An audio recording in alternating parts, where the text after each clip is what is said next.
Bapak Guru, terima kasih. Hari ini saya minta waktu 10 menit untuk kita coba sama-sama melihat kembali visi misi sekolah kita di tahun 2024-2025 ini.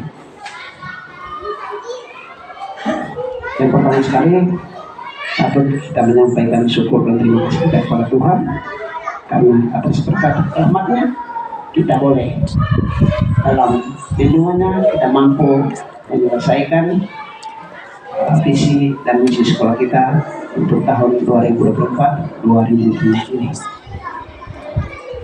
di mana visi dan misi ini kita tetapkan sesuai dengan arah dan kebijakan pendidikan di tahun 2024-2025.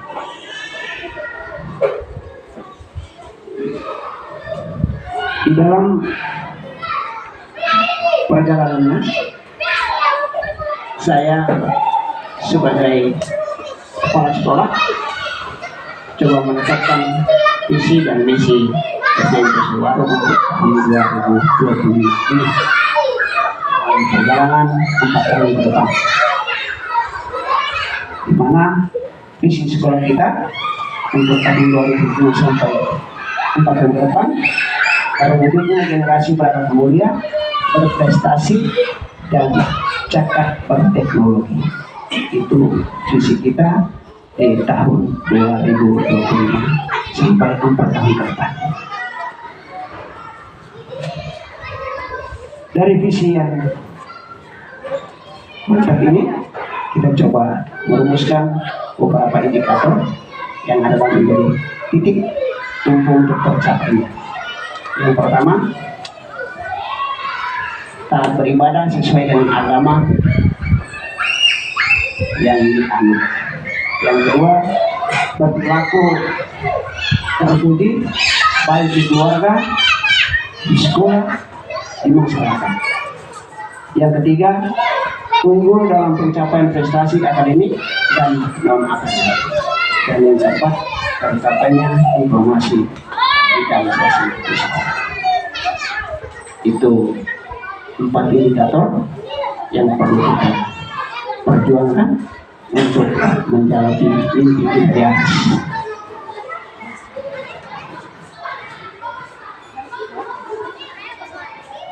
Setelah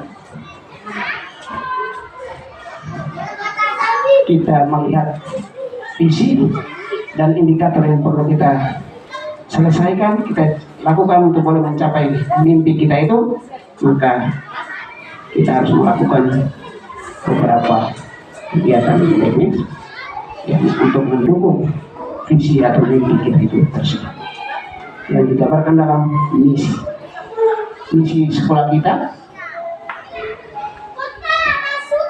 Jadi di mana misi ini ditetapkan sebagai representasi dari elemen visi yang telah ditetapkan dan dimensi profil pelajar Pancasila. Elemen visi SDN Kesuwaru tersebut berakhlak mulia, berprestasi, dan berteknologi. Misi ini adalah sebagai berikut. Yang pertama, membangun kebiasaan tertib beribadah dan 5S. Jadi membangun kebiasaan tertib beribadah dan 5S: senyum, sapa, salam, santun, dan sopan pada peserta didik kita. Misi ini representasi dari elemen visi akhlak mulia dan selaras dengan dimensi profil pelajar Pancasila: beriman, bertakwa kepada Tuhan Yang Maha Esa, dan berakhlak mulia. Yang kedua, mengembangkan rasa kepedulian atau empati, nasionalisme, patriotisme, dan bangga atas budaya lokal melalui aktivitas sosial, lingkungan, kebangsaan. Dan misi ini representasi dari visi akhlak mulia dan selaras dengan dimensi profil Pancasila: beriman, bertakwa kepada Tuhan Yang Maha Esa, berakhlak mulia, berbhinneka global, dan bergotong royong.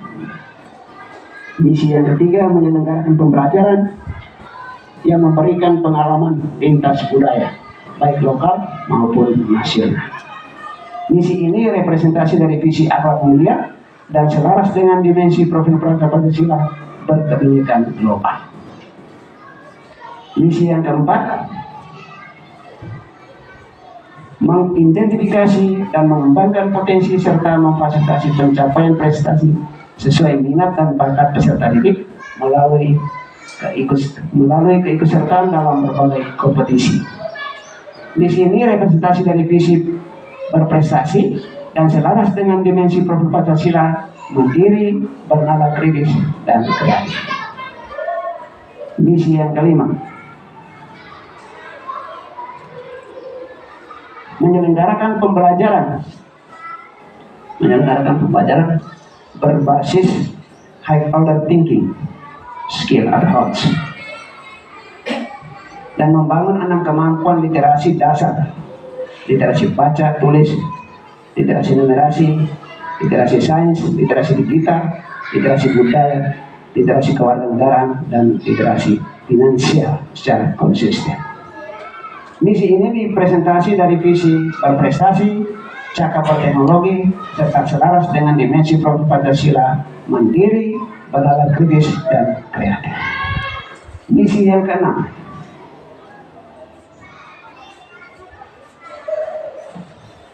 memfasilitasi pencapaian pembelajaran intrakurikuler, proyek penguatan profil pelajar Pancasila, dan ekstrakurikuler oleh peserta didik melalui pemantauan perkembangan belajar, identifikasi permasalahan belajar, perbaikan pendampingan, pengembangan, dan kerjasama dengan orang tua. Misi ini representasi dari visi berprestasi dan selaras dengan dimensi profil pelajar Pancasila, bernalar kritis, dan kreatif.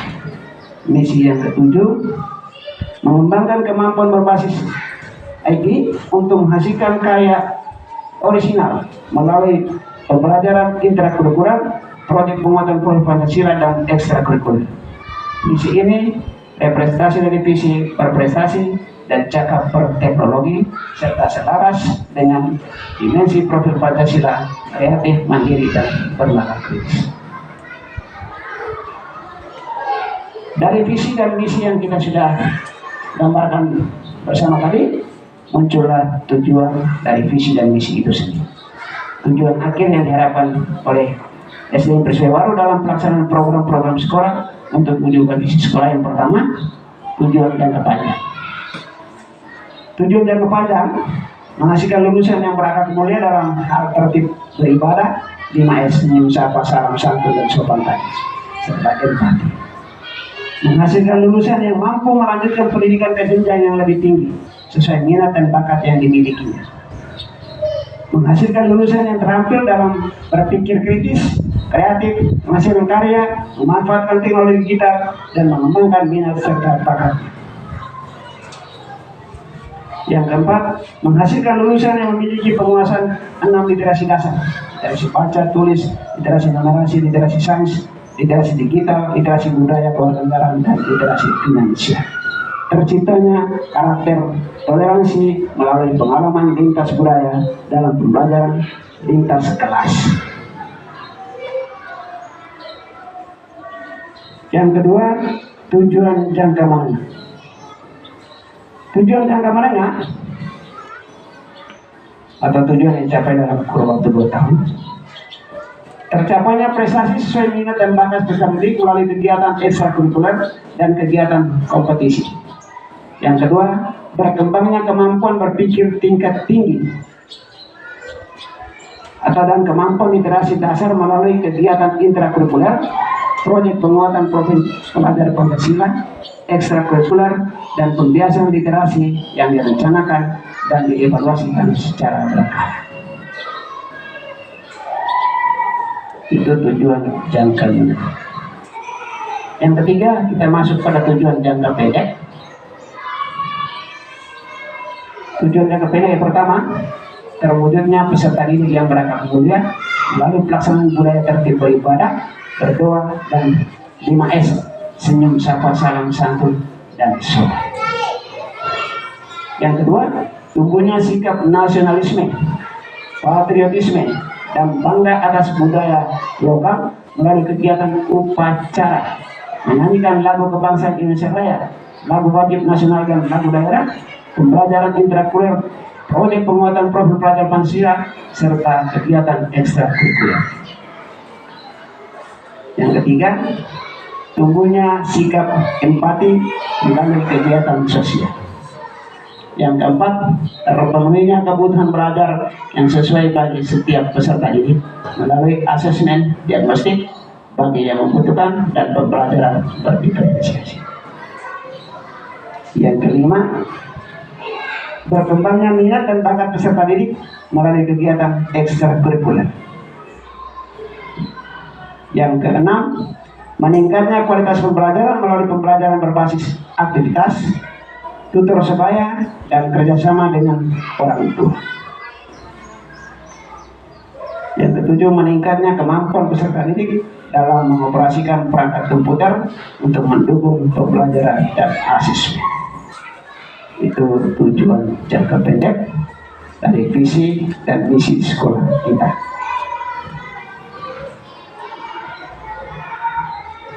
Setelah kita melihat visi, misi dan tujuan dari visi misi sekolah kita tersebut, maka dalam kesempatan ini saya simpulkan sedikit terkait visi dan misi sekolah kita. Kesimpulan yang pertama, bahwa visi dan misi sekolah merupakan arah atau kompas yang menuntun proses dan pencapaian cita-cita bersama. Yang kedua, dalam rangka penyusunan visi dan misi sekolah sangat diperlukan kolaborasi semua pihak sehingga dalam proses pencapaiannya dapat dilakukan secara bersama-sama pula.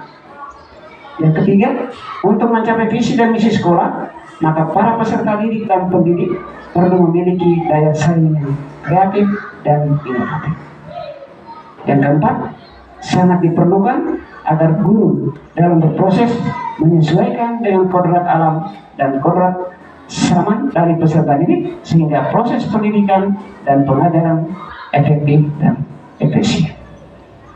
Itu satu kesimpulan yang dapat saya ambil dari visi, misi, dan tujuan visi misi sekolah kita. Demi untuk mencapai semua yang kita sudah lihat bersama ini, maka saya coba membuat satu rekomendasi sederhana untuk kita tindak lanjuti. Dalam rangka untuk mencapai visi dan misi sekolah, sebagaimana telah saya paparkan di atas, maka dipandang perlu untuk menyampaikan beberapa rekomendasi sebagai catatan yang perlu kita lakukan. Yang pertama, direkomendasikan kepada para pendidik dan tenaga kependidikan agar kreatif dan inovatif dalam merancang pembelajaran. Yang kedua, rekomendasi yang kedua, direkomendasikan kepada orang tua wali murid agar membantu dan membimbing serta menyiapkan waktu belajar di rumah bagi putra putrinya agar apa yang direncanakan dapat tercapai.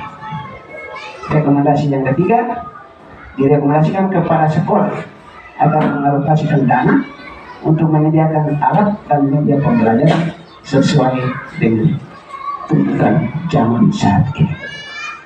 Mungkin itu saja satu dua rekomendasi yang dapat saya simpulkan, dapat saya berikan sebagai catatan untuk kita siap dan kita melakukan agar visi dan misi sekolah kita yang bagus rapi ini boleh kita bisa capai dengan semestinya.